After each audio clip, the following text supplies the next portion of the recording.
Harry Hitt said, "Stop being woke, wake up, and stop voting blue." Make up your mind. Am I asleep or am I awoke? Should I sleepwalk? I'm so confused. Hi, I'm Jacob. Welcome to Late News Last Night. I've gotten a lot of hateful comments over the past few months, and I've been responding to them in sometimes humorous ways. Like this one. This is the most pathetic, low-testosterone, cringy attempt at relevance I have ever witnessed in 28 years of my life. Listen, it's a very low-testosterone thing to comment. That's what betas do.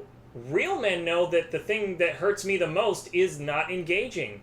So I told this person that it's okay to embrace their lack of testosterone and hire a dominatrix. But not all these comments were super mean, like this one. We have the Daily Show at home vibes. Facts. By the way, these are just some of my favorites in an avalanche of comments. I don't even remember this one. This kid needs to get laid. Are you offering? I'm not going to read the entire names, that's too much work. So this one was in reference to a video where I forgot to save the color of the paw when I made the picture, and so the colors were different. And so this guy posted, "Paw knit the same color." Ooh, so close. You could have turned on autocorrect and you could have had the high ground. Okay, so this one is long and insane. Dave posts, "You need to see your psychiatrist rather than do even one more video. Especially if this is how you spend much of your time." So I respond, "I could say the same for you posting here. My therapist says I should keep doing this because it's a healthy thing. I very much love making political comedy, even if it's just funny to me. I hope your mental health professional encourages you to pursue your passions. It can't be a good sign if you're here, because I don't think your passion is wasting your time on this video." Then he says he doesn't have my condition, saying I should find a new therapist and that I am not funny or clever, but just plain weird and untalented, and more than just a tiny bit scary and creepy. Oof, that stings, but fair. Far be it from me to correct his grammar, but that's a run-on sentence, my guy. So then I go on to ask him how he knows he doesn't have a mental health condition and that it's never too late to find out. And to that he responds, "I am certain I don't have your condition."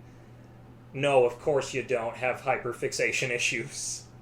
He goes on to criticize my talent again, saying it's cringeworthy bad and that I spent a lot of time on it.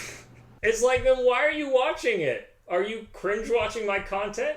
I guess he's implying that I'm really good at being purposefully cringy. Which, okay, whatever gets the clicks. He also says that I should get a job and an apartment, which I have both of. So he goes on for a few paragraphs berating my therapist, referring to them as a he, which, I'm sorry, how do you know the gender of my therapist? Sounds more than a little bit, what's the word? Scary and creepy. He goes on to call it a self-indulgent vanity project, implying that my therapist caused this. Self-indulgent, yes. I do this channel because I enjoy watching it. Vanity, though? This is being vain? An average of 50 views per video at the time would feed my vanity. Yeah, right. My therapist did not cause this. And the whole thing started long before that. It has been my dream since I've been allowed to watch SNL. Seriously, take a look at this from when I was 14. As many of you know, the school district changed the lowest grade from F to E some years ago due to students associating the F with fail. This week, researchers showed that the district's plan backfired when they found students associate the E with epic fail. The school loved it, by the way.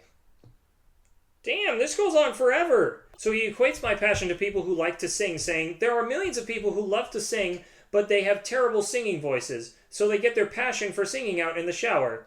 Hey, this channel is my shower. Get out, you perv! Also, everyone starts out as bad at their passion. Only through shower practice can they finally get good enough to be recognized.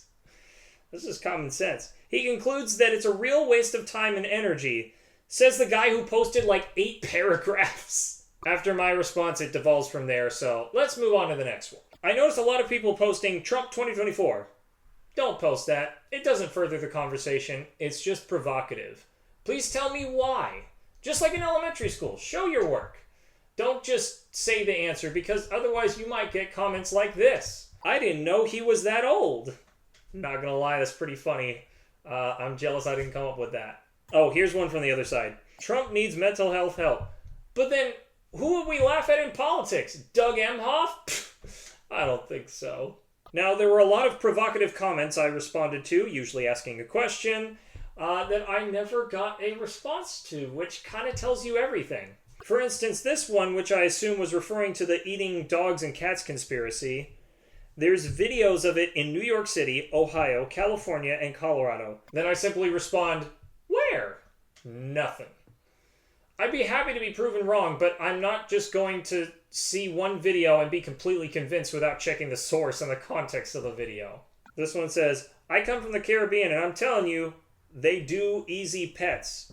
I don't think that means what you think it means. Really brings a whole new definition to the term eating the pets. I actually learned something from this post talking about if Kamala really worked at McDonald's.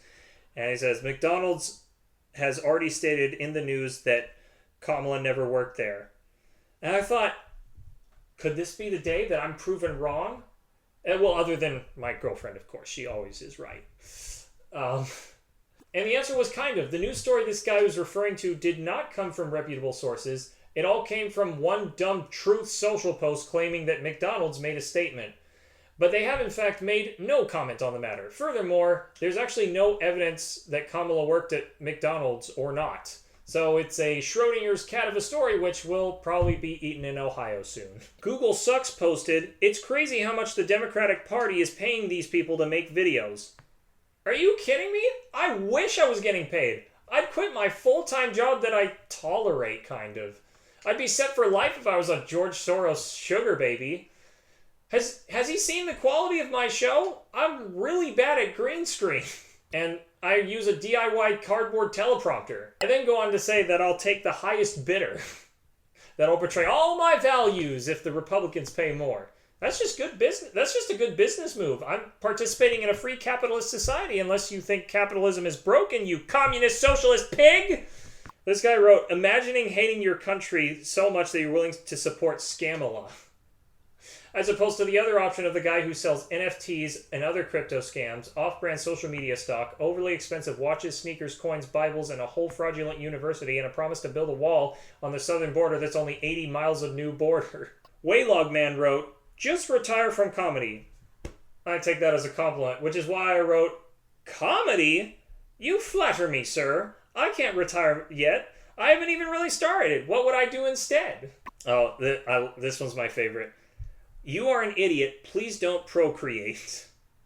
Ironically, I was reading your comments while having relations with my girlfriend, and I'm a masochist, so it got me there.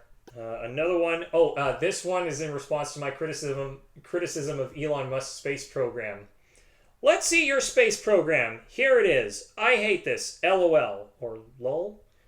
Which one will make me sound less like I'm a dad in his 40s? Why does he say that he hates this and then just throws a lol at the end? Makes no sense and quite frankly takes all the meaning out of LOL. Anyway, I do have a better space program than Elon Musk. Give hungry kids food! That's my space program. I like this one. The guy making this video looks like the usual suspects. Just saying. I don't have any comment on that. I just like that one. Okay, so Mr. Mark Park had this long post on the video about the housing crisis saying that Gen Z is lazy and doesn't want to put in the work to be financially well off. Don't start the generational wars. It doesn't help anybody. Second, unemployment in Gen Z is lower than when boomers were in their 20s. Like, that's 4% for Gen Z and 8% for boomers. So this guy's just bashing his son for complaining about the housing prices. He also goes on to say that Gen Z wants to be YouTubers. Okay, that one's true. Only when they actually become a YouTuber do they realize it's way too much work for way little pay. You know, unless you're getting paid by the Democratic Party. Oh, I love this one too. Well, if you stop buying an iPhone every 2 years and stop buying two $7 coffees a day and stop paying Uber to take you to get those iPhones and twice a day to get that coffee and invest that money, you might be able to afford a house. Oh, and don't forget to give mommy and daddy that credit card back. Bitch, I got my own credit card. Why do you think I buy an iPhone? Did you not see the whole segment on the whole, roasting Apple products thing? And let's not pretend like iPhones are a huge budget buster because you're paying for quality that will last a long time. Ain't no Android gonna get you that house. Trust me, I tried. As I've always said, the best coffee comes from 7-Eleven. Quality coffee for just a few dollars. Now, let's see how unrealistic and unaffordable these things he's talking about. And here's my math. That's about $42,000 per year. That's more than what most minimum wage workers make altogether. Most regular people can't afford these silly habits, except for me, because apparently I'm being paid by the Democratic Party to talk shit about Hershey's Kisses. Wow, YouTube is getting desperate. That's a pretty desperate thing to say. Oh, this person was referring to Trump being at the McDonald's window and scaring the crap out of me. My worst effing nightmare. I'm pretty sure their worst nightmare would be having Joe Biden throwing his hat back in the ring like in Rocky IV for one more fight. This guy just stated, CNN affiliate. CNN couldn't do a streaming service. I don't think they've even figured out how to do multiple channels on YouTube for their different shows. Who paid you for this smear? You did, by watching it. Bye. Always nice to hear from a fan. Technically, I haven't qualified for monetization yet. If I was, that statement would be true. But one could argue that this person's views are helping me make money, even if it isn't in a direct way. Several times throughout the last few months, I've been called a socialist, a commie, a liberal, a libtard, a leftist pig, and several other politically agitated terms. I always gave different responses like, I'm a MAGA socialist, Trump being the head of a socialist revolution, or I'd say, I'm a green libertarian, or I'm for the Harambe Party. They did not like that last answer. Looking a little mentally yourself, King. And I responded, hey, I work very hard to make myself look more than a little mentally ill. What a weak person you are. Hey, I can bench a 10-pound bar. Okay, that was a lie. I have no upper body strength. Hey, dude, you're a moron. Okay, random. Hey, you guys gotta get better about the spelling and the grammar errors. I feel like I'm dealing with a bunch of third graders here. Get out of your mom's basement and get a job, libtard. Whoa! This is my mom's basement? A 2-bedroom apartment, an hour drive from my mom's house? You're blowing my mind, dude, but also, right on, Mom. It's amazing how stupid you are. Why is this person boosting the visibility of a stupid person's video? Sounds pretty, what's the word? Stupid. Who is this douchebag? This guy knows how to use a keyboard properly. Oh my gosh, this guy commented like 6 different angry posts on the same video. Honestly, it makes me feel sad. Ooh, it's rare to see Republican comedy, but here's one in response to J.D. Vance's comments on censorship. Republicans value your freedom to speak out on fornicating with couches. Right on. No notes. Well, that's all the time we have. Hope to see you next week for headlines. Like and subscribe.